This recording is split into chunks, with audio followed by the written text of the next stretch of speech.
I'm not ashamed to own my Lord, nor to defend his cause.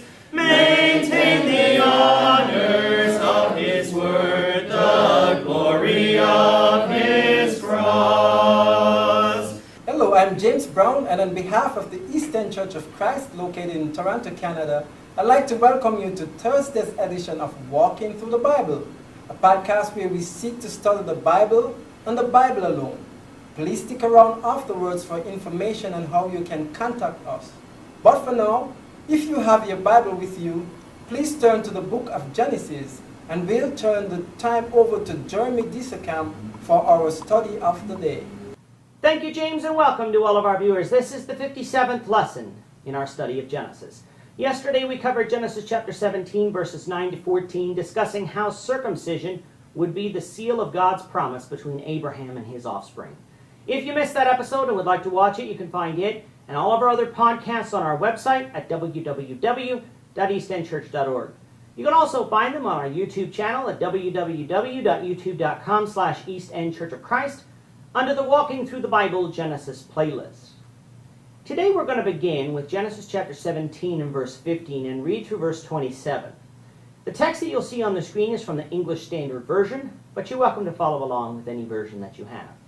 So let's now read Genesis 17, beginning at verse 15. And God said to Abraham, As for Sarai your wife, you shall not call her name Sarai, but Sarah shall be her name. I will bless her, and moreover I will give you a son by her. I will bless her, and she shall become nations. Kings of people shall come from her.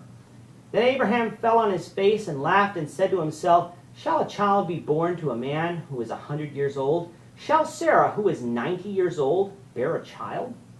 And Abraham said to God, Oh, that Ishmael might live before you. God said, No, but Sarah your wife shall bear you a son, and you shall call his name Isaac.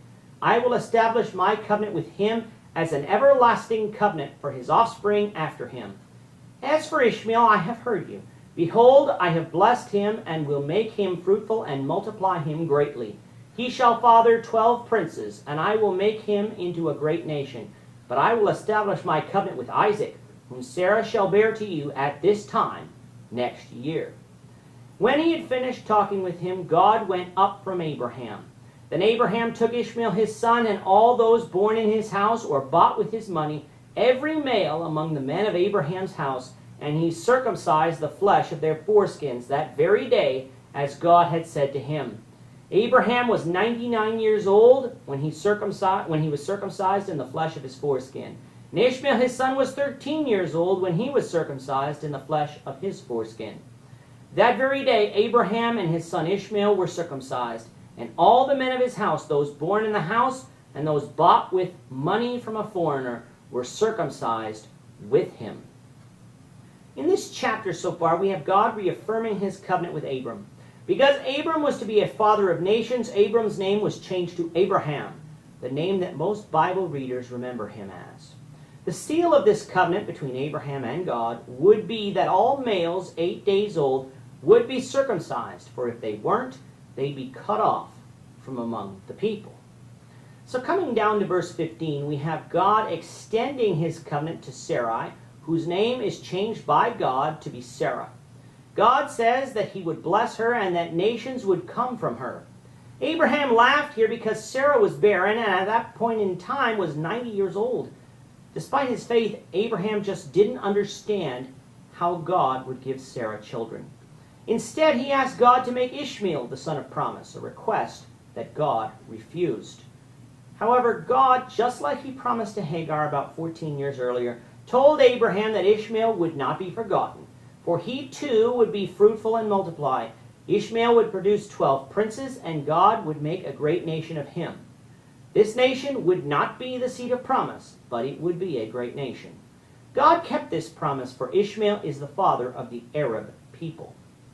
Abraham was told that Sarah would bear a son within the next year, and that son's name was to be Isaac. It would be with Isaac that God's covenant would be made. These words mark the end of God speaking to Abraham at this time. Abraham then did exactly what the Lord had commanded him. He circumcised himself, Ishmael, and every male that was in his house. Abraham was 99 years old when this happened, and Ishmael was 13. The reason why some Arabs circumcise males at age 13. Now you might ask, why was Ishmael circumcised when he wasn't of the seed of promise? Because all male members born in the household of Abram and all the children of Abram, or Abraham, were to be circumcised. Ishmael was born in the household of Abraham, so he, along with all of the other males in Abraham's household, were circumcised. Abraham obeyed God in every respect, an example for us to follow. With that, our time is up for today. Please join us, the Lord willing, tomorrow when we will continue our study of Genesis, beginning with Genesis 18, verse 1. Thank you, Jeremy. And to our viewers, we also thank you for watching. Don't forget to subscribe to our YouTube channel by clicking on the subscribe button below. Should you have any questions or comments, please leave a comment below or email us at answerintheword@gmail.com. We'll try to respond to you as quickly as we can. We hope you'll join us, the Lord willing, tomorrow when we'll be continuing our study of the book of Genesis. Goodbye for now and have a great day. I'm not ashamed